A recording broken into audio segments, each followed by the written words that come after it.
Scott Wilson was born in London, Ontario on June 4, 1938.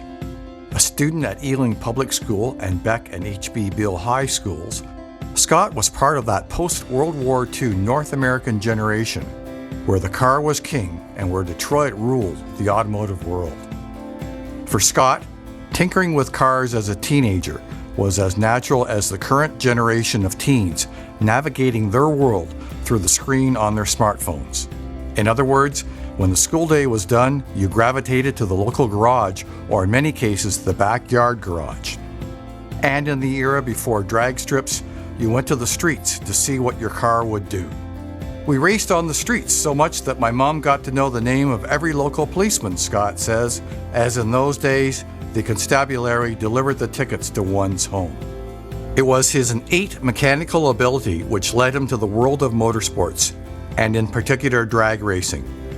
In fact, Southern Ontario was a hive of activity for motorsports in the 1950s and 60s, due in large part to a number of former Air Force bases, which had the basics for any type of car racing.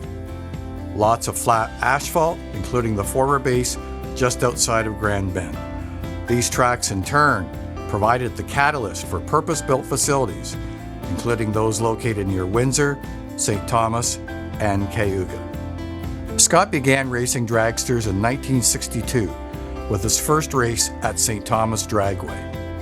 As he refined his driving craft, Scott, along with a couple of like-minded friends, continued to refine his speed machines before hitting pay dirt with the Time Machine, a slingshot racer.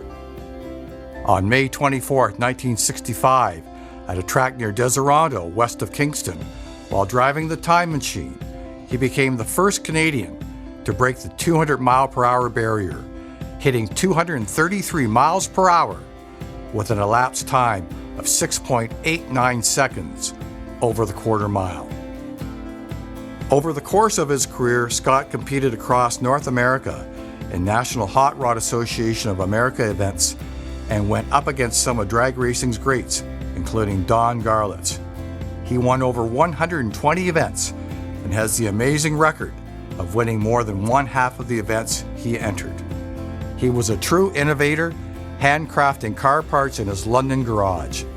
His innovations allowed him to go faster and win races and championships in ways no one had contemplated. He embraced the London area racing community, sharing his ideas with other competitors such as Billy Kidd and Herbie Rogers. Scott's genuine desire to see everyone do better helped to advance the sport.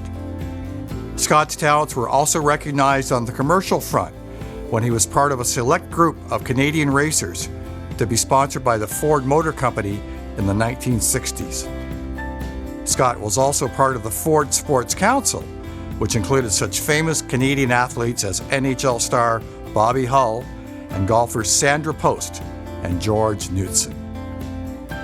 Near the end of his racing career, Scott also drove the high-speed V8-powered Super Modifieds on oval tracks in both Canada and the United States. He has been recognized by his racing peers as a 1997 inductee into the Canadian Motorsports Hall of Fame, was part of the first class of inductees in 2015 into the Canadian Drag Racing Hall of Fame, and has been named a Canadian Drag Racing All-Star by DragRaceCanada.com. So ladies and gentlemen, Scott Wilson has left the staging area, has his eyes focused on the Christmas tree, and is ready to put the pedal to the metal as he drives into the London Sports Hall of Fame as a 2019 inductee.